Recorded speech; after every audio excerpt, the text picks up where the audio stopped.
ఈ భారత రైల్వే వ్యవస్థ అభివృద్ధి చెందిన తీరు మన దేశంలో ముందు కొంచెం బ్రీఫ్ చేయండి, తర్వాత మనం విషయంలోకి వెళ్దాం, హైడ్రోజన్ ట్రైన్కి వెళ్దాం. అదే బాంబే టు తానా ఏర్పడడం నుంచి ఫ్లైట్ మూమెంట్ కోసం ఏర్పడ్డారు. తర్వాత ప్యాసింజర్ మూమెంట్, అదే రకంగా స్టీమ్ ఇంజిన్, బొగ్ ఇంజిన్, డీజిల్ ఇంజిన్, తర్వాత ఎలక్ట్రిక్ ఇంజిన్స్. ఈరోజు 99% ఈరోజు ఎలక్ట్రిఫికేషన్ అయిపోయింది దేశవ్యాప్తంగా. దేశవ్యాప్తంగా కేవలం 1%, ఆ 1% డీజిల్ ఉంది. అది సో ఇప్పుడు హైడ్రోజన్ ట్రైన్ అని వచ్చింది, నిన్న ఇనాగ్రేట్ చేశారు. చాలా బాగా ఇలా ఆత్మనిర్భర్ భారత్ అని, ఇది ఒక మైల్ స్టోన్ అని కూడా అంటున్నారు కదా సార్. మైల్ స్టోన్ హైడ్రోజన్లో యూరప్ వాళ్ళు ఫస్ట్ తయారు చేశారు, తర్వాత చైనా చేశారు, తర్వాత ఇప్పుడు ఇండియా చేసింది. సో ఆ లెక్కలో మైల్ స్టోన్. భారతదేశంలో ఇది రీసెర్చ్ చేసి ఏమైనా చేసి ఉంటే మంచిదే. కానీ మీరు చెప్పినట్టు ఇదేదో స్టీమ్ నుంచి డీజిల్, డీజిల్ నుంచి ఎలక్ట్రిక్, ఇప్పుడు ఎలక్ట్రిక్ నుంచి మొత్తం హైడ్రోజన్ అయిపోతుంది ఆ ట్రైన్లు అంటే అది కాని పని. అవునా? అది కాదు. ఎందుకంటే ఇది హైడ్రోజన్ అనేది విస్తృతంగా పెద్ద ఎత్తున అమలు చేసే ట్రైన్ కాదు. అది చేసే చాలా రిస్క్, ఖర్చులతో కూడిన పని, సేఫ్టీ రిస్క్ అన్నీ ఉన్నాయి. కాబట్టి ఈ మెయిన్ లైన్లో ఏదైతే ట్రైన్స్ నడుస్తున్నాయో దీనికి ఎలక్ట్రిక్ ట్రైన్సే కరెక్ట్, సూటబుల్. ఇంకా వేరే ఏమైనా సోలార్ వస్తే ఏమైనా బెటర్ అవుతుందా అంటే అది చూడాలి తర్వాత రీసెర్చ్ డెవలప్మెంట్లో. కానీ హైడ్రోజన్ ట్రైన్ ఎక్కడైతే తక్కువ ట్రాఫిక్ ఉందో, ట్రైన్ ట్రాఫిక్ చాలా తక్కువ ఉన్న చోట అమలు చేయడానికి ఉపయోగపడుతుంది, తక్కువ చోట ఉన్నది. కాబట్టి ఈ హైప్ ఏదైతే ఉందో ఇది హైప్ అనేది కనపడుతుంది. హైపా? ఇది హైప్. ఎందుకంటే ఇది మొత్తం దేశవ్యాప్తంగా ఇదేదో కొత్త మైల్ రాయి అంటే ఇది మీకు సిమ్లా రూట్ ఉంది, ఊటీ కోయంబత్తూర్ ఊటీ ఉంది, సిమ్లా కల్కా ఉంది. ఇలాంటి ఏదైతే హెరిటేజ్ రూట్స్ ఉన్నాయి, ఈ హెరిటేజ్ రూట్స్లో మీకు ఎలక్ట్రిసిటీ రైలు పెట్టడం కష్టం, జెడ్ అవన్నీ పెట్టడం కష్టం. కాబట్టి మీరు డీజిల్ ఇంజిన్ ఉంటుంది. ఇప్పుడు డీజిల్ అంటే వాతావరణం కాలుష్యం ఉంటుంది. అప్పుడు ఈ హైడ్రోజన్ అలాంటి ప్లేస్లో అమలు చేయవచ్చు, అలాంటి హెరిటేజ్ రూట్స్లో మాత్రమే. అంటే మరి దీనికి ఎందుకు ఇంత ప్రాధాన్యత ఇస్తున్నట్లు, దీనిపైన ఎందుకు ఇంత చర్చ జరుగుతున్నది? ఈరోజు ప్రతిదీ హైపే అవుతుంది కదా, ఏది చేసినా హైప్ అనేది. దీంట్లో సోషల్ మీడియా కానీ ఏది హైప్ చేయాలంటే వాళ్ళ ఇష్టం, కాబట్టి హైప్ అనేది చేస్తున్నారు. కానీ ఇది వాస్తవం. జర్మనీలో 19 రైళ్లను విత్డ్రా చేశారు. రైన్ అని ఏరియాలో ఈ హైడ్రోజన్ ట్రైన్స్ పెట్టి ఆల్స్టామ్ కంపెనీ అవన్నీ పెట్టిన తర్వాత ఈరోజు విత్డ్రా చేశారు. ఏంటంటే టెక్నికల్ అన్రిలయబిలిటీ అనే పేరు మీద, టెక్నికల్ అన్రిలయబిలిటీ. అండ్ యూరోప్లో అలాంటి జర్మనీ అంటే ఇండస్ట్రియల్ అండ్ దట్టు మెకానికల్ ఇంజనీరింగ్లో చాలా టాప్ అని చెప్పొచ్చు. సో అలాంటి దేశమే ఈరోజు విత్డ్రా చేసిందంటే అంటే ఇది సూటబుల్ కాదు అని విత్డ్రా చేసింది. చైనాలో ఒక టూరిస్ట్ ప్రాంతంలో పెట్టారు, చిన్న టూరిస్ట్ ప్రాంతంలో. అదే రకంగా ఫ్లైట్కి వాళ్ళు ఇప్పుడు జూలైలో ఫ్లైట్లో ప్లాన్ చేస్తున్నారు. ఫ్లైట్ ఏరియాస్లో గనుల్లో ఎక్కడైతే మనం ఎలక్ట్రిక్ పెట్టలేమో అలాంటి ప్లేస్లో ఐరన్, బొగ్గు, ఈ గనులు పోర్ట్లకి సప్లై చేయడానికి ఎక్కడైతే మనం where we cannot install this electric lines అక్కడ ఈ హైడ్రోజన్ ట్రైన్స్ వాళ్ళు అమలు చేస్తున్నారు. ఎందుకు సెలెక్టివ్ ప్రాంతం. ఓకే, హైడ్రోజన్ ట్రైన్కున్న ప్రాధాన్యత ఏమిటి? అంటే ఇన్ని రకాలు ఉన్న తర్వాత దానికి ఎందుకు అంత ప్రయారిటీ వస్తున్నది? హైడ్రోజన్ ఈ కాంప్లెక్స్ ప్రాసెస్ ఉంది. ఇది ఎలా తయారు చేస్తారంటే వాటర్ నుంచి, నీళ్ళ నుంచి H2ని తీయాలి, హైడ్రోజన్ని తీయాలి.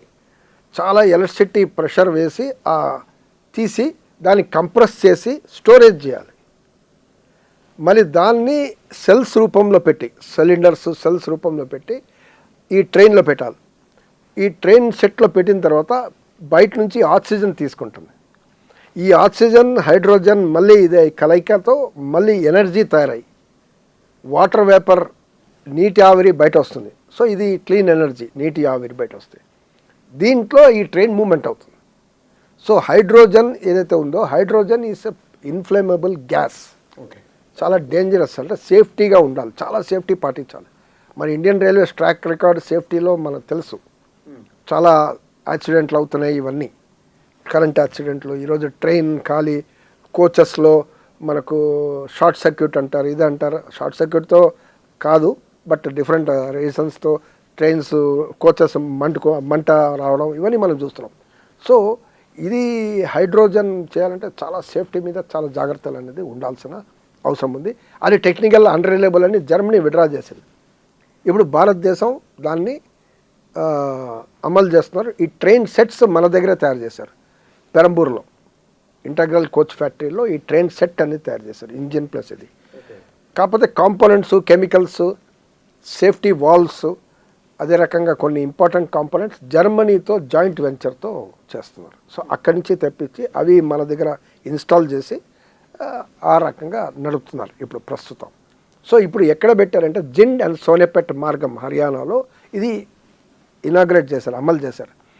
ఇది ప్లేన్ ప్రాంతం, కొండలు గుట్టలు లేని ప్రాంతం, అది ఫ్లాట్ ఏరియా.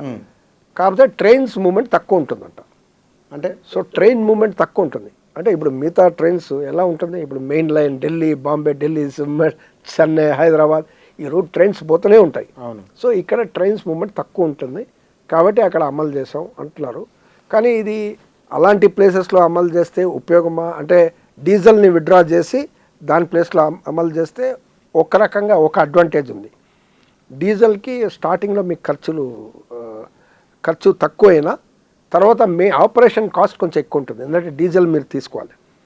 హైడ్రోజన్ దానికి స్టార్టింగ్లో మీకు ఖర్చులు ఎక్కువ ఉంటుంది, తర్వాత డీజిల్తో కంపేర్ చేస్తే హైడ్రోజన్ కొంచెం ఖర్చు తక్కువ.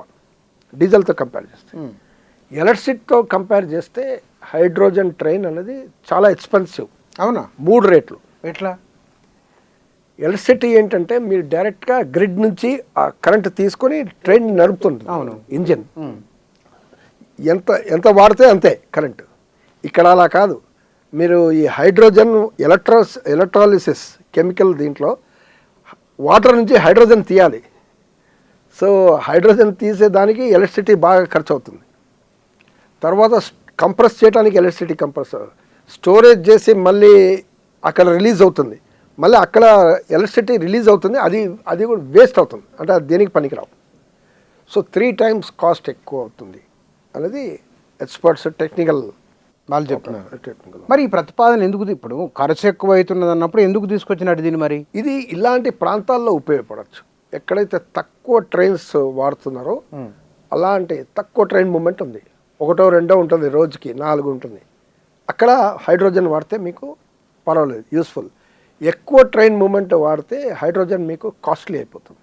ఎందుకంటే మీకు ఎలక్ట్రిక్ ట్రైన్స్ అనుకోండి, ఒక రూట్లో 100 ట్రైన్లు 200 ట్రైన్లు వెళ్తుంటాయి వస్తుంటాయి. సో ఆ ఇన్స్టాలేషన్ మీకు కాస్ట్లీయే, పర్ కిలోమీటర్ మీకు ఇన్స్టాలేషన్ కాస్ట్లీయే. కానీ ఒక్కసారి ఇన్స్టాల్ అయిన తర్వాత 30-40 సంవత్సరాలు తక్కువ మెయింటెనెన్స్తో మీకు అది చాలా మీకు ప్రొడక్టివిటీ ఉంటుంది, ఎఫిషియన్సీ ఎక్కువ ఉంటుంది, స్పీడ్ కూడా ఎక్కువ ఉంటుంది.